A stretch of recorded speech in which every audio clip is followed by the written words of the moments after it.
Good afternoon, Lynn Camp FFA. Today we are going to do the January 2021 meeting of the Lynn Camp FFA chapter. But before we start, we're going to have an invocation by Chapter Secretary Connor Donaldson. I like to read a quote. It goes, "No matter how many times you get knocked down, keep getting back up. God sees your resolve. Sees you resolve. He sees your determination. And when you do everything you can't do, that's when God will step in and go, what you can't do." That is by Joe Austin. I like to lead some prayer. Everybody bow their head, close their eyes, please. Dear Heavenly Father, we thank you for another great day. We thank you to be alive. We thank you for everything you've given us, life, prosperity, and thank you for the team we've given you and each member that is present. We ask that you watch over everybody, and we thank you for everything again. In Jesus' name we pray. Amen.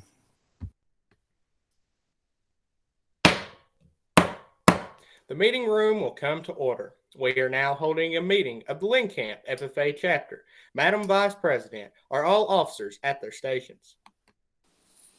I shall call the roll of officers, determine if they are at their stations, and report back to you, Mr. President. The Sentinel.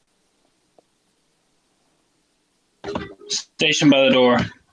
Your duties there? Through this door, many friends of the FFA pass. It is my duty to see the doors open and all, and that they are welcome.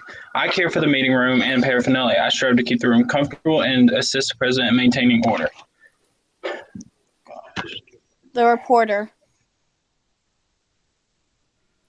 The reporter is stationed by the flag. Why by the flag? As the flag covers the United States of America, so I strive to inform that every man, woman, and child should know that FFA is the national organization that reaches from the state of Alaska to the Virgin Islands and Maine to Hawaii. The treasurer. Stationed at the Emblem of Washington. Your duties there? I keep a record of receipts and disbursements, just as Washington kept his farm accounts, carefully and accurately. I encourage thrift among members and strive to build up our financial standing through savings and investments. George Washington was better able to serve his country because he was financially independent. The secretary. Stationed by the air corn. Your duties there? I keep an accurate record of all meetings and correspond with other secretaries wherever corn is grown. FFA members meet.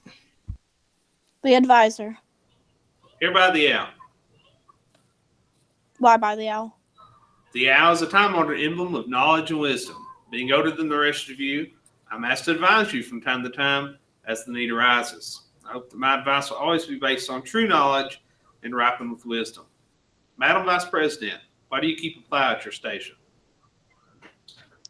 The plow is a symbol of labor and tillage of the soil. Without labor, neither knowledge nor wisdom can accomplish much. My duties require me to assist at all times in maintaining the work of our organization.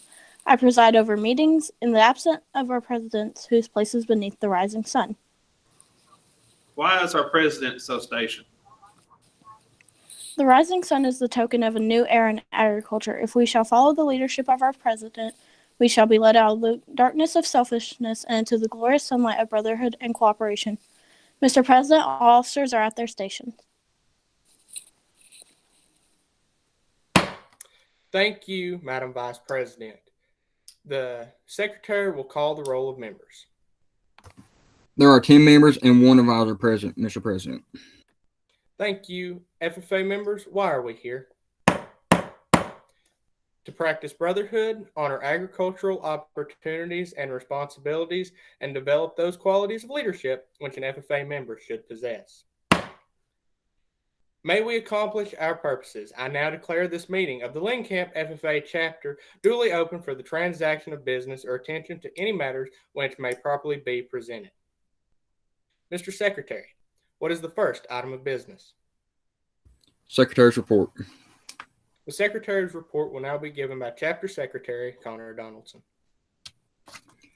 The December meeting of the Lynn Camp FFA chapter was called to order by Elijah Brock, chapter president, on the 17th, 2020.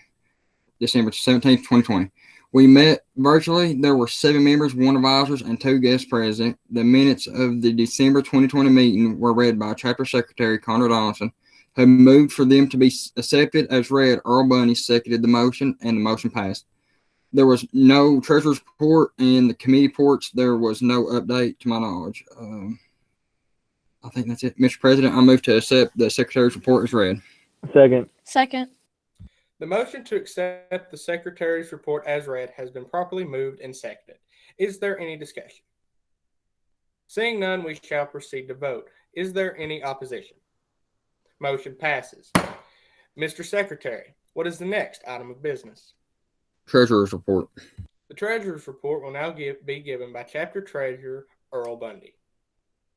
All right, so at the start of December, we started with a balance of $3,040.29. And in between December and now, we have spent no money, actually. We haven't spent anything.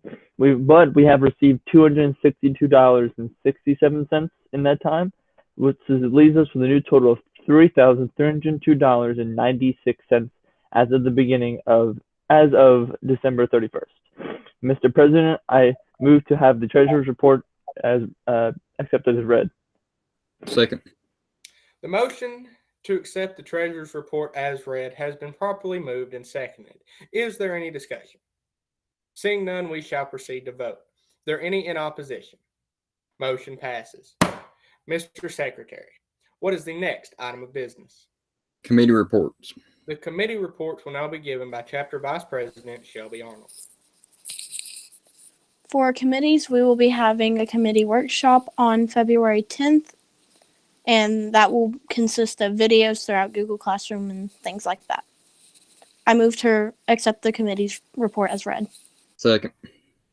The motion to accept the committee's report as read has been properly moved and seconded. Is there any discussion? Seeing none, we shall proceed to vote. Is there any opposition? Motion passes. Mr. Secretary, what is the next item of business? Advisor announcements. The advisor's announcements will now be given to us by Chapter Advisor Dustin Johnson. Thank you, sir. If you notice at the beginning, we had the agenda up. We do this each month. We have a theme. And I think I've said this before, but struggle to come up with themes. It's usually the least important thing that we do. Most of the time I forget, don't even ask the officer, I just come up with one real quick. They're very often last minute.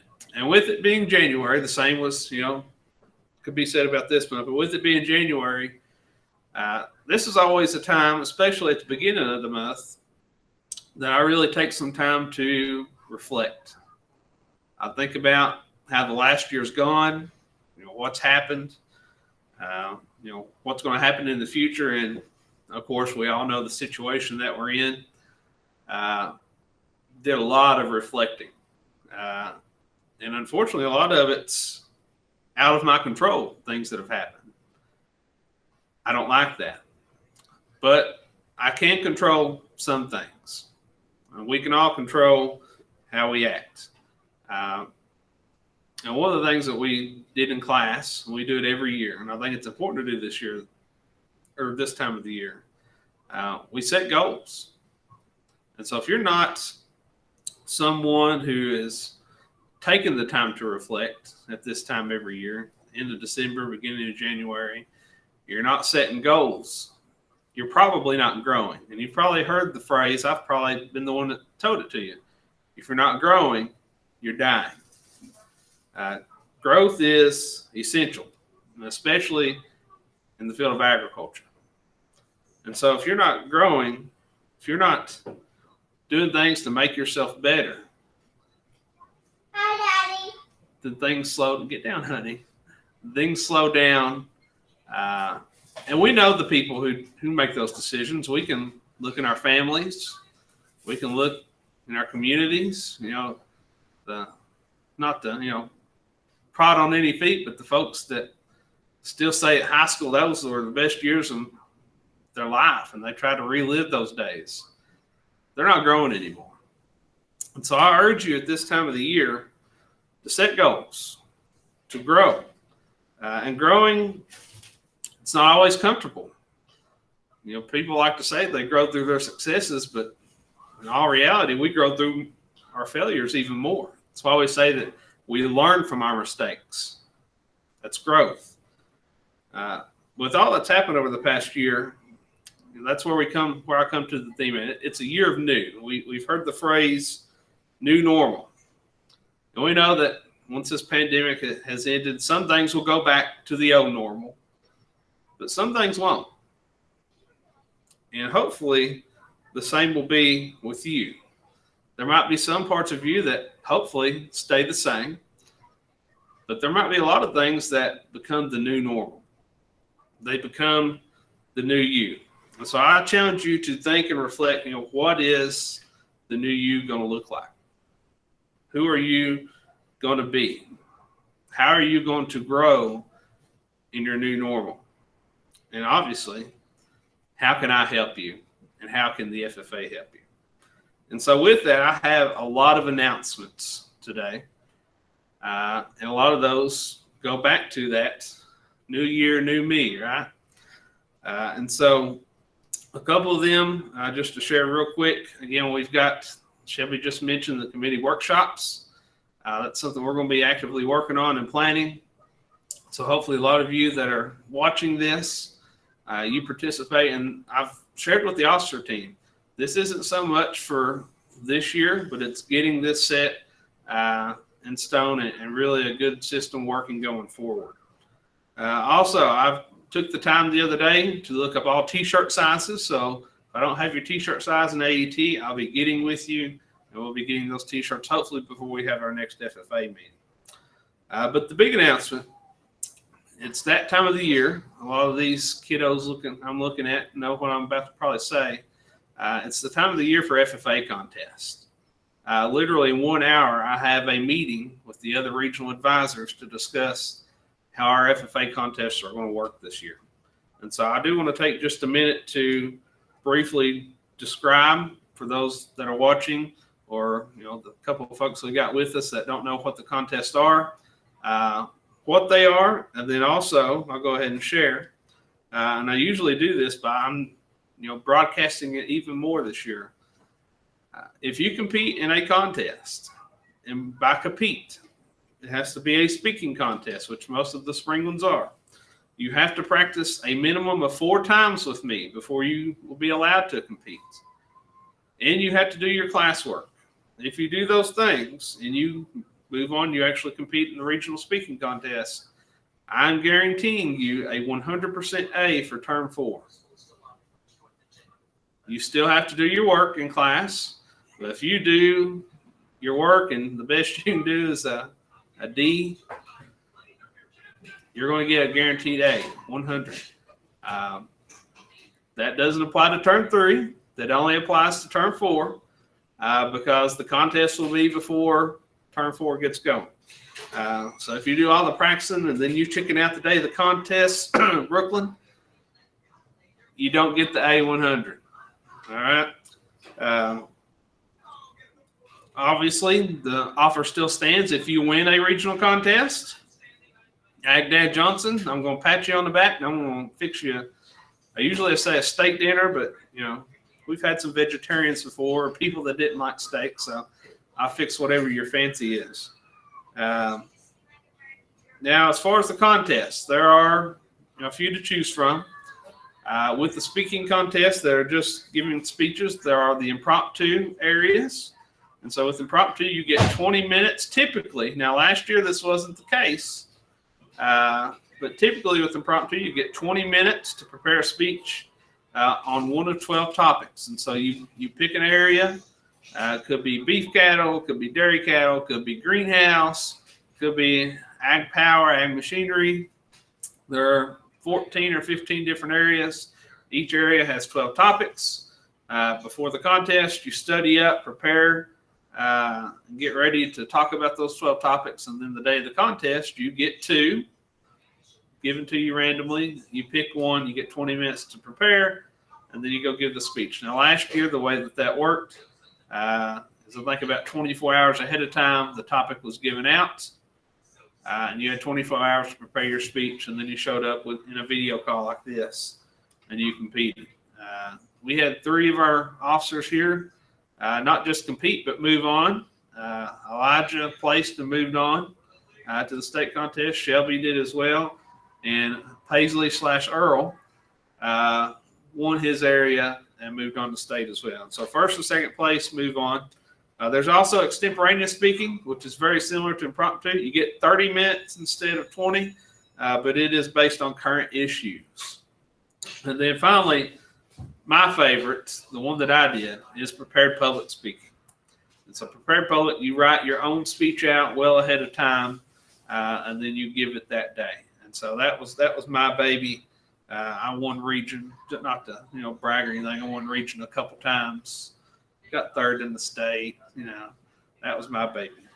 Also, our freshmen, you have the creed contest where you simply go recite the creed and answer a few questions. Freshmen also, there's one contest that I'm going to allow this to qualify for. This deal where you get a guaranteed A, that is the record keeping contest. It's not a speaking contest. It's a team contest, and my freshmen, they know what record keeping is by now. We are in the midst of the AET work. And so 4 members on that team. There's also the employment skills contest, which is actually not the same day as speech day. And you can do multiple ones if you're want to do that. Employment skills, that's one person only. You go through a job interview, you fill out a mock application and resume and stuff. This does not apply to the officer books. Some officers that have books that they have to submit, this does not apply to them. And then a couple other things. Elijah is our regional officer representative this year. He'll be retiring that role here soon. And so we will need a new candidate. And so we've not got a whole lot of underclassmen. And it could be a senior. So one of my seniors on here, you all can run for regional office too. Obviously, you'll be doing it out of high school, but I was a regional officer outside of, after graduation. So we've hadn't had a regional officer here before I got here in over 20 years. We've had one 7 years straight now. And so we want to keep the streak alive. So if multiple folks apply or have interest in being a regional officer, then we will have a runoff to decide who the candidate is. And also, talking about officers, we've got a little while, but it's time to start thinking about who are going to replace 6 of my officers. We've got 5 of them on here with us today. They're trending toward graduation. I know nothing's guaranteed this year, but I hope that they're not back. I hope they graduate and they move on. But we need some folks to step up and replace them. We need some folks to hopefully, I think Connor's planning on being an officer again, hopefully jumping up and joining Connor on the team. And so that's something we'll talk more about, but just to kind of put the bug in your ear if you're interested in it. If you have no idea, especially this year, it's gotten hard to really understand what an officer does under the situation, but that sometimes is a good thing. We can all start fresh. And fingers crossed, FFA camp will be in person. And so if you become an officer, I ask you to go to FFA camp. And it's a great opportunity. We've got a few folks on here that went and enjoyed it. Now, sign-ups for these contests, I will be talking more about starting tomorrow. But we really should have already gotten on the ball, darn pandemic. But we will really start tomorrow, really urging you, pushing you, especially when we get back in person, hopefully next week, getting folks to sign up. Last year, I think we had, or I guess year before, I think we had 5 or 6 compete in the speaking contest last year. But the year before that, I think we had 8. And I'd like to see us have 10. So we'll see if we can get to that goal. I think those are all the announcements I have. I know I said I had a lot. But with that, I'll turn it back over to you, Mr. President. Thank you, Mr. Advisor. Mr. Secretary, what is the next item of business? I have none. Does any member know of any new or unfinished business which should properly come before this meeting? We are about to adjourn this meeting of the Lynn Camp FFA chapter. As we mingle with others, let us be diligent in our labor, just in our dealings, courteous to everyone, and above all, honest and fair in the game of life. Fellow members and guests, please join me in a salute to our flag. I pledge allegiance to the flag of the United States of America and to the republic for which it stands, one nation, under God, indivisible, with liberty and justice for all. I now declare this meeting adjourned.